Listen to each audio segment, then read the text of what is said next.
যন্ত্রকে যেমন বাঁধতে হয়, যেমন তবলা, যেমন সেতার, সেই রকম জীবনকেও বাঁধার প্রয়োজন আছে। ব্যবহারিক জগৎ জীবনকে বাঁধা বলতে স্কুল ও কলেজে শিক্ষাকে বোঝায়। আমি পাস করলুম, নামের পেছনে ডিগ্রি ও ডিপ্লোমার ল্যাজ জুড়ে দিলুম, মনে করলুম জীবনের মোক্ষ লাভ হয়ে গেল। জীবন বলতে আমরা বুঝি ভালো একটা জীবিকা, কিছু প্রভাব প্রতিপত্তি। জীবন বলতে আমরা বুঝি পরিচ্ছন্ন একটি সংসার, স্ত্রী, পুত্র, পরিবার। জীবন বলতে আমরা বুঝি শুধুই সাফল্য। বৈষয়িক জগৎ মানুষ আর রেসের ঘোড়ায় বিশেষ কোনো পার্থক্য রাখেনি। এই ঘোড়াটি হলো আমাদের কেরিয়ার। আজকাল যুবকদের মুখে একটি কথাই শোনা যায়, কেরিয়ার বাগাও। যারা কেরিয়ারিস্ট তারা স্বভাবতই স্বার্থপর, তারা নিজেদের নিয়েই ব্যস্ত। আধুনিক সমাজে মানুষের বিচার তার কেরিয়ারের নিরিখে। যে মানুষটি নিজেকে ক্ষমতার আসনে প্রতিষ্ঠিত করতে পারেনি, যে মানুষটির কোনো ব্যাংক ব্যালেন্স নেই, যে মানুষটি লোককে তাক লাগিয়ে দেবার মতো একটি বাড়ি বা ফ্ল্যাট কিনতে পারেনি, যে মানুষটি তার মেয়ের বিয়েতে লাখ টাকা খরচ করে হাজারখানেক মানুষকে খাওয়াতে পারেনি, সেই মানুষটি সাধারণের বিচারে অপদার্থ। ভারতীয় জীবন দর্শন কিন্তু ভিন্নতর শিক্ষাই দিতে চায়, যে শিক্ষার মূল কথা হলো আদর্শ মানুষ হও। আদর্শ মানুষ জিনিসটা কি? বিশ্ববিদ্যালয়ের শিক্ষা, ভালো চাকরি, বিরাট ব্যবসায়ী, বিশাল প্রতিপত্তি? আদর্শ মানুষ হলো যে সহজ, সরল, নিরহংকারী, সংবেদনশীল, সপ্রতিভ, বিনয়ী, ভদ্র, নিয়মনিষ্ঠ, সংযত। আদর্শ মানুষ ঐশ্বরিক গুণে গুণান্বিত। ঈশ্বরকে আমরা দেখিনি, ঈশ্বর সম্পর্কে আমাদের একটা কল্পনা আছে। আমাদের মধ্যে যে যে গুণের অভাব আছে সেই গুণসমূহ বিশাল এক পুরুষে আরোপ করে আমরা তাকেই ঈশ্বর বলে থাকি। ঈশ্বরের কাছে আমরা কি চাই? চাই তার করুণা। করুণা জিনিসটা কি? কৃপা। কিসের কৃপা? কৃপা দু ধরনের। এক জাগতিক, গাড়ি দাও, বাড়ি দাও, চাকরি দাও, ভোগ দাও, রোগারোগ্য দাও, যত রকমের দেহি আছে সব দাও। হে ঈশ্বর, তোমার কৃপায় আমার জীবন ও সংসার যেন ধনে জনে পরিপূর্ণ হয়ে ওঠে। রূপং দেহি, ধনং দেহি, যশো দেহি। অনন্ত চাওয়া। কৃপাময়ের কাছে চোখ বুজে এই চাওয়াটাকেই আমরা উপাসনা বলে মনে করি। এই চাওয়ার নামে একটি ফুল তাঁর শ্রীচরণে অর্পণকেই আমরা পূজা বলে মনে করি। তিনি সব দেবেন এই বিশ্বাসকেই আমরা মনে করি ঈশ্বর বিশ্বাস, আস্তিকতা। এর কোনোটি না পেলে আমরা তার সমালোচনায় মুখর হয়ে উঠি। নির্দ্বিধায় বলে বসি, ঈশ্বর ফিশ্বর বাজে বোগাস একটা ব্যাপার। যারা চালাক মানুষ তারা ব্যবহারিক বুদ্ধি প্রয়োগ করে দেখলেন, ক্ষমতাশালী মানুষের শ্রীচরণে তৈল আরোপ করলে কৃপা অনেক সহজেই পাওয়া যায়, সহজেই কেরিয়ার বাগানো যায়, যেমন বাঘের পিছনে ফেউ। এদের দৃষ্টিতে ক্ষমতাশালী মানুষই হলেন কৃপাময় ঈশ্বর। এই ফেউ বৃত্তি অনেক বেশি ফলদাতা। সুতরাং ঈশ্বরের ভজনা না করে নেতার ভজনা করা অনেক বেশি কাজের। আবার অনেকে দেখলেন ধর্মের প্রতি, ধার্মিকের প্রতি মানুষের একটা সহজাত দুর্বলতা আছে।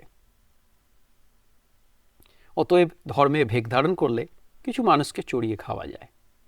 এদের ঈশ্বর বিশ্বাস হলো ঈশ্বরকে মূলধন করে কিছু মানুষের সহজ বিশ্বাসকে নিজেদের স্বার্থে কাজে লাগানো।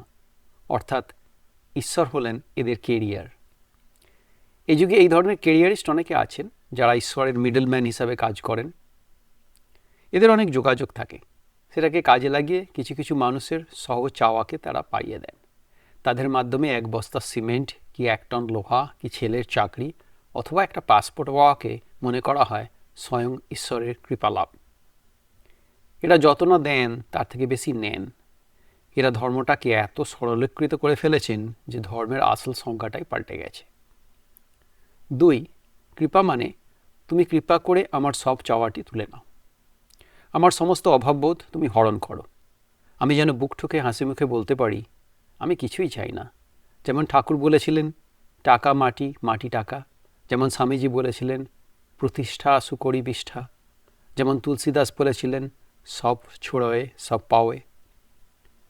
কৃপা মানে এমন একটি মন পাওয়া যে মন দুঃখে সুখে অবিচলিত, এমন একটি মন পাওয়া যেমন মৃত্যু ভয়ে ভীত নয়, এমন একটি মন পাওয়া যেমন ঈশ্বর ছাড়া আর কারো কাছে নতি স্বীকার করে না, এমন একটি মন পাওয়া যে মন নিত্য শুদ্ধ বুদ্ধ মুক্ত। এমন একটি মন চাই যে মন আলস্যকে প্রশ্রয় দেয় না, সে মন কর্মী কিন্তু কর্মফলের প্রত্যাশী নয়, ফলের জন্য কাজ করে না, কাজের জন্য কাজ। জীবনকে বাঁধা বলতে বোঝায় এই সুরে বাঁধা। বর্তমান যুগের শিক্ষা মানুষের এই আত্মিক উদ্বোধনের কথা আদৌ চিন্তা করে না। নিয়ত আমাদের লোভী, আমাদের ফলাকাঙ্ক্ষী, স্বার্থান্বেষী, একদেশদর্শী আত্মপর করে তুলেছে। জীবনকে বাঁধার কৌশল নিজেদের হাতেই ধরা আছে। সেই কৌশল হলো বিচার, অন্যকে বিচার নয়, নিজেকে বিচার। গীতাতে একটি কথা আছে, তুমি নিজেই তোমার পরম বন্ধু হতে পারো, আবার তোমার পরম শত্রুও হতে পারো। অমৃত শব্দের অর্থ হলো শান্তি লাভ, স্থিতি লাভ। কোথায় স্থিতি? নিজের মধ্যে নিজের স্থিতি। নিজেকে নিজের হাতে আমলকির মতো ধরে রাখতে হবে। বিচার করতে হবে, কেন আমি এসেছি, কি কারণে এসেছি, কি করতে। আহার, নিদ্রা, মৈথুন এই 3 প্রয়োজনের ঊর্ধ্বে নিজেকে স্থাপন করতে পেরেছি কিনা। রুমি বলেছিলেন, জীবন হলো একটি মোমবাতি, ক্ষইতে ক্ষইতে জ্বলতে থাকে, আলোক বিকিরণ করে এক সময় নিঃশেষ হয়ে যায়। রবীন্দ্রনাথ লিখেছিলেন, আমার এই দেহখানি তুলে ধরো, তোমার ওই দেবালয়ের প্রদীপ করো। মানুষের দেবালয়ে নিজেকে প্রদীপের মতো প্রজ্জ্বল না করতে পারার বেদনাই হলো দুঃখ, আর মৃত্যু হলো জীবিত অবস্থায় নিজের আত্মপুরুষকে অচেতন করে রাখা। জীবন হলো এক মহাসঙ্গীত, যা হেসে কলকল, গেয়ে খলখল, তালে তালে দিয়ে তালি, উৎস থেকে সাগরের দিকে এগিয়ে চলে। যাবার পথে ফেলে রেখে যায় তার আলোকিত বেঁচে থাকার পলি, যার নাম আদর্শ। আদর্শ হলো জীবনকে দর্শনীয় করে তোলা, রূপে নয়, বাইরের ঐশ্বর্যে নয়, অন্তরের প্রকাশে। সেই প্রকাশ হলো নিজের জ্যোতির্ময় সত্তাকে মানুষের মনে প্রতিষ্ঠিত করে যাওয়া। শিলালিপিতে নয়, সৌধে নয়, প্রচার পত্রিকা নয়, ইতিহাসের পাতায় নয়। আস্তিকের ধর্ম বড় সহজ, মনের যোগ না থাকলেও মানুষকে ভাঁওতা দেয়া যায়। নাস্তিকের ধর্মই হলো ধর্ম। নাস্তিকের বিশ্বাসে সাংঘাতিক একটা জোর আছে, সে জোরের নাম অবিশ্বাস। মানুষের বিচার পদ্ধতিতে 2টি ধরন আছে। 1, তুমি অপরাধী, এখন প্রমাণ করো যে তুমি অপরাধী নও। 2, আমরা মনে করছি তুমি অপরাধী নও, তোমার বিরোধী পক্ষ এখন প্রমাণ করুক যে তুমি অপরাধী। আস্তিক মেনেই নিচ্ছে ঈশ্বর এক কৃপাময় সত্তা, আমি চাইব তিনি আমাকে দেবেন, না দিলে তিনি নেই এবং আমি নাস্তিক। এই নাস্তিকতা মানুষকে এমন এক হতাশা আর বিভ্রান্তির মধ্যে নিয়ে যায় যাকে বলা চলে মৃত্যুরই নামান্তর। ঈশ্বর কোনোদিনই অপরাধীর মতো মানুষের আদালতে এসে প্রমাণ করতে চাইবেন না যে আমি নিরপরাধ, করুণাময়। কারণ তিনি জানেন মানুষ নামক বিচিত্র জীবের অভাবেরও চাওয়ার শেষ নেই। কারণ সে জীবনের ভাবটি ধরতে পারে না। ভিখারি হতে চায় লক্ষপতি, লক্ষপতি হলে সে হতে চায় কোটিপতি, কোটিপতি হলে সে কামনা করে ইন্দ্রত্ব। সেই কারণে তুচ্ছতার সংসারে যারা আকণ্ঠ নিমজ্জিত, সেই ধরনের স্বার্থপর কাঙালদের কাছ থেকে ঈশ্বর দূরে সরে থাকতেই পছন্দ করেন। নাস্তিক কিন্তু ধরেই নেয় ঈশ্বর বলে কিছু নেই, আছে সে আর আছে প্রতিযোগিতার জগৎ। যেটুকু পেতে হবে তা পেতে হবে নিজের ক্ষমতার জোরে। ফলে আস্তিকের চেয়েও তার পুরস্কার অনেক বেশি, আর ঈশ্বর এই পুরস্কারের জাগরণই পছন্দ করেন। কারণ উপনিষদ বললেন, নায়তমাত্মা বলহীনন লভ্য। নাস্তিক সেই কারণে তার কৃপাকণিকার কণিকাটুকু পেলেই ঋজু বুদ্ধি দিয়ে ভাবতে বসেন, এটা কি হলো, কোথা থেকে এলো, এ তো আমার প্রাপ্য ছিল না, এ তো আমি চাইনি, তবে কে দিলেন। নাস্তিকের শেষ পরিণতি আস্তিকে। সে তখন অভিভূত হয়ে আকাশের দিকে মুখ তুলে বলে, তুমি কে জানি না, তুমি কোথায় তাও জানি না, কিন্তু বুঝেছি তুমি আছো। তার বিশ্বাস তখন গেয়ে ওঠে, যা দিয়েছ তুমি অনেক দিয়েছ, অযাচিত তব দান, দিনই মূল্য বুঝিনি মহিমা তবু দান অফরান। আস্তিক কত সামান্য কারণে নাস্তিক হতে পারে তার একটি ঘটনা বলি।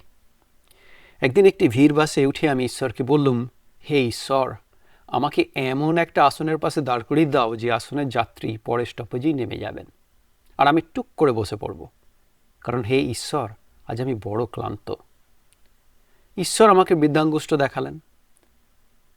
আমি যেখান থেকে সরে এসে ঈশ্বর নির্দেশিত বলে যে আসনটির সামনে দাঁড়িয়েছিলাম, সেই আসনের যাত্রী বাসের শেষ টার্মিনাস পর্যন্ত গেলেন, আর যেখান থেকে সরে এলাম তিনি পরের স্টপেজেই নেমে গেলেন।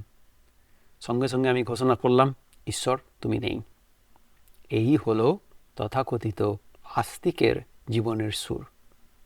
জীবনকে এই না চাওয়ার সুরে বাঁধাটাই হলো ধর্ম, আর যে না চায় সেই হলো পরম শান্তির অধিকারী। আর ঈশ্বরের অপর নাম হলো শান্তি, সংহতি ও সুর। আমার মতো করে চেষ্টা করলাম।